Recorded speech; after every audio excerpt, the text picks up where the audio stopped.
Hello students, कैसे हैं आप लोग। तो लास्ट हम लोग पढ़े थे कार्पेल्स और गैनोशियम्स के बारे में। आज हम आपको बताएंगे कि स्टामेन और माइक्रोस्पोरोफिल क्या होता है। तो आज का हमारा टॉपिक है स्टामेन और माइक्रोस्पोरोफिल।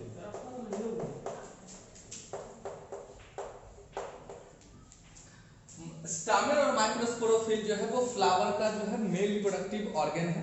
ये आपको ध्यान में रखना है। क्या कहते हैं इसको हम लोग? Male reproductive organ. इसको हम लोग जो है एंड्रोसियम के नाम से भी जानते हैं। पिछले टॉपिक्स में हम आपको इसके बारे में बता चुके हैं कि किसको क्या कहा जाता है। लास्ट हम आपको बताए थे कि गैनोशियम pistil. Gynosium is a female reproductive organ of the flower and it's play an important role in the fertilization of the flower. तो ये जो मेन चीज था वो फर्टिलाइजेशन करता था, क्योंकि वो फीमेल रिप्रोडक्टिव ऑर्गन है, ये मेल रिप्रोडक्टिव ऑर्गन है, ये भी फर्टिलाइजेशन करता है। तो both are the important part of the flower. तो यहाँ पे हम लोग समझेंगे कि स्टामेन क्या होता है। उसके लिए आपको एक फिगर के माध्यम से बता रहे हैं। इस फिगर पे ध्यान दीजिएगा। इस फिगर में क्या कह रहा है, ये हमने आपको फ्लावर का वो एक सेक्शन बताया जो कि मेल रिप्रोडक्टिव ऑर्गन का सेक्शन है। यहाँ ध्यान दीजिए, इस सेक्शन को हम लोगों ने कहा था फिलामेंट, इस सेक्शन को हम लोगों ने कहा था एंथर, और जो बायोलॉग स्ट्रक्चर होता है स्टामेन का उसको हम लोग बोलते हैं कनेक्टिव टिश्यू। और सबसे महत्वपूर्ण चीज जो इसके अंदर भरे हुए होते हैं उसको हम लोग बोलते हैं पॉलन ग्रेन। ठीक है, आपको याद होगा कि पिछले लेक्चर में भी हमने आपको बताया था कि पॉलन ग्रेन जो है वो कितना इंपॉर्टेंट है, बिकॉज ये हेल्प करता है पॉलिनेशन में। पॉलिनेशन वाला वर्ड आप सुने होंगे पिछले में कि पॉलिनेशन क्या है। In the process of pollination it help transfer pollen grain into the stigma, anther to the stigma. तो ये क्या करता है कि जो पॉलन ग्रेन्स होते हैं वो pollen grain in the time of pollination वो एंथर से निकलकर स्टिग्मा पे चला जाता है। तो वो प्रोसेस होता है। अब ये जो पॉलन ग्रेन है, इस पॉलन ग्रेन को हम लोग कहते हैं male gametes of the flower. ये फ्लावर का जो होता है वो मेल गैमेट्स होता है जो कि पॉलिनेशन में हेल्प करता है। अगर पॉलन ग्रेन ना हो तो पॉलिनेशन नहीं होगा, मेल गैमेट्स जो है स्टिग्मा पे नहीं पहुंचेगा, और जब ये सब कुछ नहीं होगा तो फिर फ्लावर में फर्टिलाइजेशन का प्रोसेस भी नहीं होगा। तो ये बहुत ही महत्वपूर्ण हो जाता है किसी भी फ्लावर में पॉलिनेशन को कंप्लीट कराने के लिए और फर्टिलाइजेशन को कंप्लीट कराने के लिए। तो यहाँ पे आपको देखिए कि इन सेक्शंस को हम लोगों ने क्या कहा। इस सेक्शंस को हम लोगों ने कहा है स्टामेन, जिसमें आपका मेन पार्ट क्या है, एंथर, फिलामेंट। और एंथर के बायोलॉजिकल स्ट्रक्चर को कौन जोड़ के रखता है, तो जोड़ के रखता है कनेक्टिव टिश्यू। अब उसके आगे आप लोग देखिए, इसमें हम आपको एक अलग स्ट्रक्चर आपको एक बना के दिखाते हैं जिसमें आपको और बहुत ज्यादा क्लियरिटी आ जाएगी। तो यहाँ पे ये देखिए, एंथर का जो ये सेक्शन है दो अलग अलग हिस्सों से बना होता है, दो सेक्शन इसमें होता है, इसलिए इसको हम लोग कहते हैं बायोलॉग स्ट्रक्चर, जिसके अंदर पॉलन ग्रेन्स भरे हुए होते हैं। दूसरा एक और सेक्शन हम इसी तरह का लेंगे, यहाँ भी आप देख सकते हैं, ये भी एक बायोलॉग स्ट्रक्चर है। उसके बाद आपको एक इसका जो कटिंग सेक्शन है वो हम आपको दिखाते हैं, जहां आपको और ज्यादा क्लियरिटी समझ में आएगी। ये देखिए कि इस सेक्शन से हम लोग और क्लियर हो जाते हैं। अब देखिए इसके अंदर क्या भरा हुआ रहता है, इसके अंदर भरा होता है पॉलन ग्रेन्स, इसके अंदर भरा होता है पॉलन ग्रेन्स, सबके अंदर पॉलन ग्रेन्स भरा हुआ है। अब सबका हम लोग नाम देंगे, इसको हम लोग क्या बोल सकते हैं, फिलामेंट, इसको भी हम लोग फिलामेंट, ठीक है।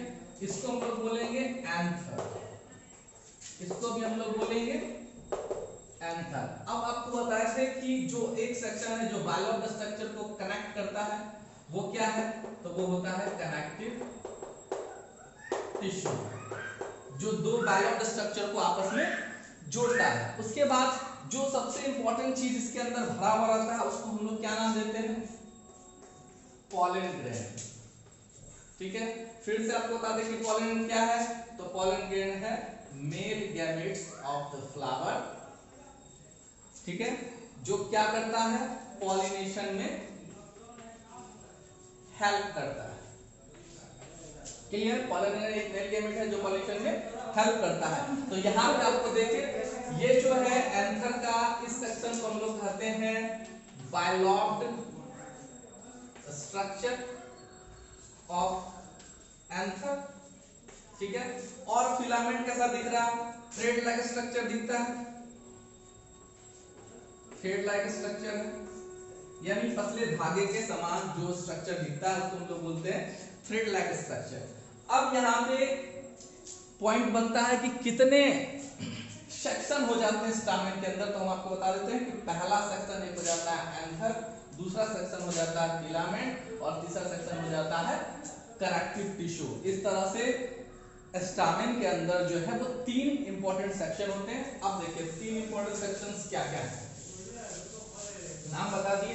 अब यहाँ पे इसको हम लोग क्लियर करेंगे, ये देखिए तो हम लोग यहाँ पे लिखेंगे पार्ट्स ऑफ स्टामेन। तो क्या क्या पहला पार्ट आया था, तो पहला पार्ट इसका है एंथर, दूसरा पार्ट क्या है, फिलामेंट, तीसरा पार्ट क्या है, कनेक्टिव टिश्यू। तो फर्स्ट जो पार्ट है आपका एंथर है, इसको हम लोगों ने क्या कहा, it is a broad terminal bilobed, broad terminal bilobed structure of the stamen. तो स्टामेन का एक ऐसा स्ट्रक्चर है ब्रॉड टर्मिनल और बायलॉब्ड स्ट्रक्चर। ठीक है, दूसरा सेक्शन है हमारा फिलामेंट। तो फिलामेंट कैसा दिखता है, ठीक है, it is A thread like structure of stamen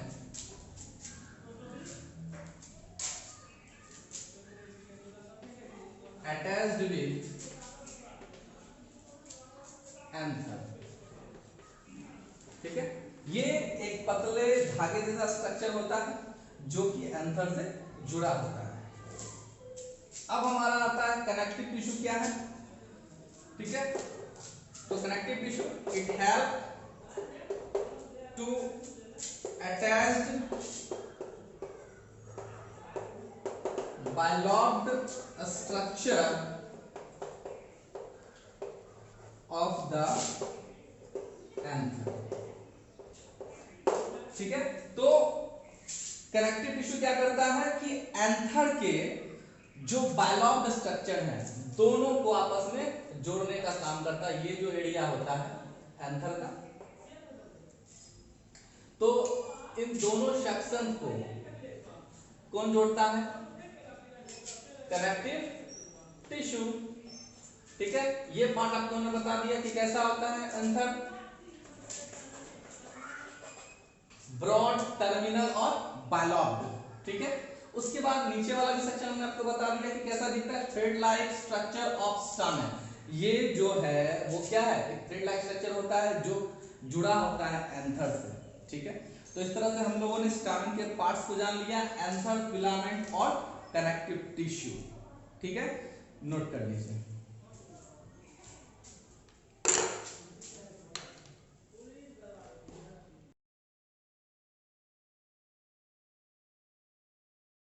तो आगे हमारा टॉपिक है स्ट्रक्चर ऑफ एंथर वॉल। इस पर ध्यान दीजिए।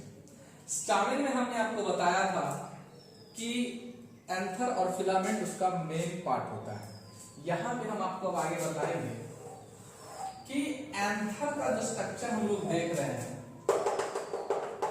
एंथर का जो स्ट्रक्चर हम लोग देख रहे हैं, उसमें हमें दो प्रमुख चीजों को स्टार्टिंग में हमने दर्शाया, एंथर को और फिलामेंट को। अब यहाँ पे हम लोग को दिखाना है स्ट्रक्चर ऑफ एंथर वॉल। तो एंथर वॉल कैसा दिखता है, तो यहाँ पे एक हम फिगर ड्रॉ करेंगे,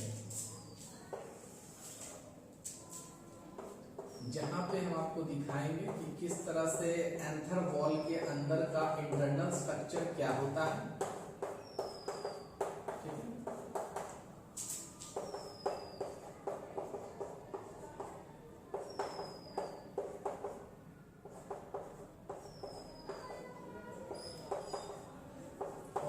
इस तरीके से हमारा इंटरनल स्ट्रक्चर तैयार हो जाता है। ये इसका दूसरा सेक्शन। तो पूरे एंथर वॉल का जब हम इंटरनल स्ट्रक्चर देखते हैं तो कुछ इस तरह का स्ट्रक्चर हमारे सामने नजर आता है।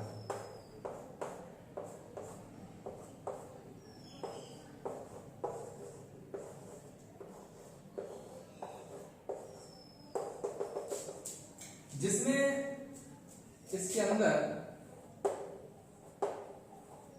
इस तरह के स्ट्रक्चर्स भी होते हैं और इन स्ट्रक्चर्स को हम लोग क्या कहते हैं, उसका हम आपको नाम भी बता देते हैं। सबसे बाहरी स्ट्रक्चर जो है उसको हम लोग कहते हैं एपिडर्मिस, ठीक है। उसके बाद जो दूसरा स्ट्रक्चर होता है उसको हम लोग कहते हैं, दूसरा लेयर एंडोथेसिया, और थर्ड लेयर जो होता है उसको हम लोग कहते हैं मिडिल लेयर, और लास्ट वाले पार्ट को हम लोग कहते हैं, इनरमोस्ट पार्ट को टैपिटा, ठीक है। तो इस तरह से एंथर वॉल के कितने पार्ट हो गए, parts of anther wall, epidermis,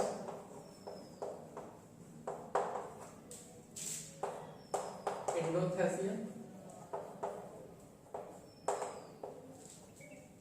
middle layer,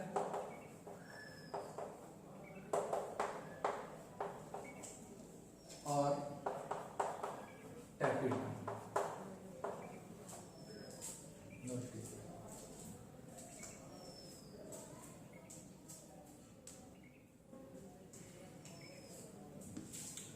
note कर लिए। अब हम लोग यहां समझेंगे कि जो चार लेयर होते हैं, ठीक है, चार लेयर होते हैं,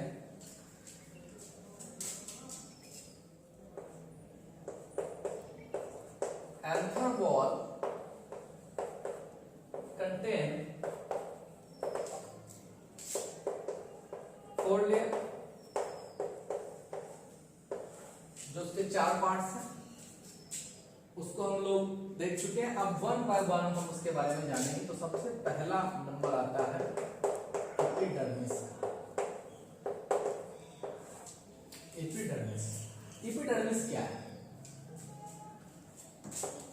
तो एपिडर्मिस जो है outer most part of anther wall, जो सबसे बाहर का लेयर आप देख रहे हैं उसको हम लोग कहते हैं outer most part of anther, सबसे बाहर का हिस्सा। Involve in many divisions of cells, तो बहुत सारे सेल डिविजन्स में ये इन्वॉल्व होता है। Provide protection to the pollen grain, ठीक है। और फाइनली ये ड्राई अप हो जाता है, dry up in the last stage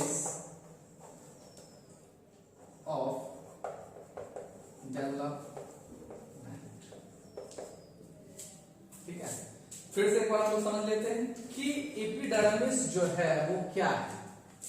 ठीक है, आउटर मोस्ट पार्ट है, तो आउटर मोस्ट पार्ट है इन्वॉल्व इन मेनी डिवीजन। जब एपिडर्मिस का डेवलपमेंट हो रहा होता उस समय डेवलपमेंट के टाइम पे बहुत सारा डिवीजन इसमें होते हैं। प्रोवाइड प्रोटेक्शन, तो ये जो एक लेयर होता है वो उसके अंदर पॉलिनेन उपस्थित रहता है, उसके अंदर प्रेजेंट रहता है, तो ये पॉलिनेन का एक सुरक्षा कवच भी होता है, उसको प्रोटेक्ट भी करता है जब तक उसका पूरा डेवलपमेंट ना हो। लास्टली जब सारा डेवलपमेंट कंप्लीट हो जाता है तो ये सूख कर चपटा हो जाता है। In the last stage of the development, जब आखिरी समय आ जाता है डेवलपमेंट का, उस टाइम पे ऐसा होता है। अब हम दूसरे सेक्शन की ओर बढ़ते हैं। अगला सेक्शन है हमारा आता है एंडोथेसियम। ठीक है, एंडोथेसियम में हम लोग देखते हैं कि क्या क्या इसमें होता है। तो ये है सेकेंड लेयर ऑफ एंथर। तो ये जो दूसरा लेयर होता है एंथर वॉल का, वो होता है second layer endothecium, made by one और टू लेयर। ठीक है, ये जो बना होता है एंडोथेसियम, ये एक थिक मोटी परत वाला होता है जो कि 1 से 2 परतों का बना होता है। Next, involve in the process of dehiscence of anther.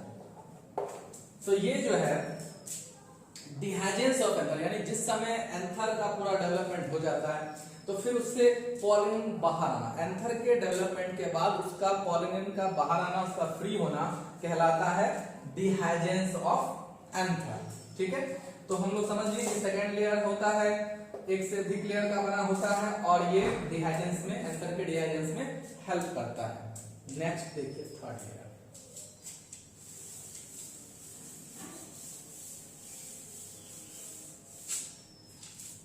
Third layer में क्या होता है, इसको हम लोग बोलते हैं मिडिल लेयर। मिडिल लेयर, तो ये क्या है,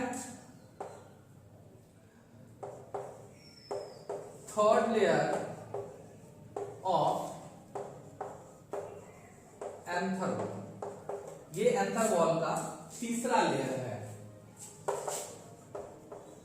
मेड बाय 2 और 3 लेयर, जो 2 से 3 परतों का बना होता है। 2 से 3 लेयर इसमें होता है। Provide and store food. तो इसका फंक्शन क्या होता है, फूड को स्टोर करना, यानी फूड को प्रोवाइड करना, ये काम होता है मिडिल लेयर का। ठीक है, उसके बाद जो फोर्थ लेयर है, देखिए अगला पॉइंट हमारा है टेपिटम।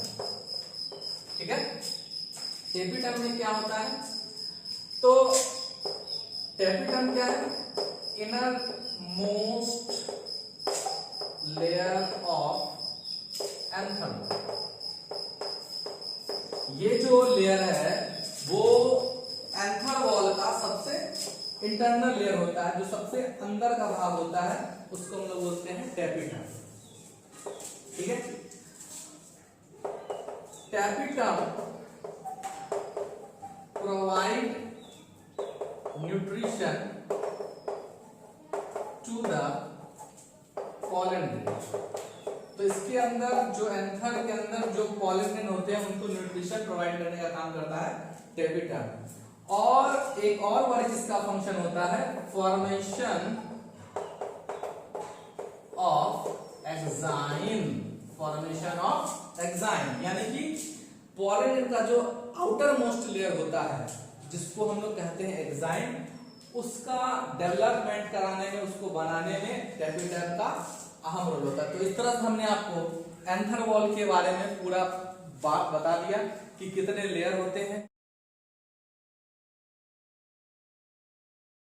आपको सारा टॉपिक क्लियर कर दिया कि एंथर वॉल में क्या क्या सेक्शन था, हमने सबको पढ़ लिया, उसमें कितने लेयर थे, पार्ट सबको हमने दिखा दिया। तो इस तरह से हमने आपको जितने टॉपिक्स आपको हमने बताया अभी तक, सबको रिवाइज करते रहिए, मेमोराइज करते रहिए, उसको देखते रहिए, याद करते रहिए। और जो बच्चे अभी तक चैनल को सब्सक्राइब नहीं किए हैं, कृपया चैनल को सब्सक्राइब कर ले, ताकि सबसे पहले वीडियो आप देख सकें, आप तक पहुंच सके। तो बच्चों फिलहाल घर पर रहिए, सुरक्षित रहिए। Thank you.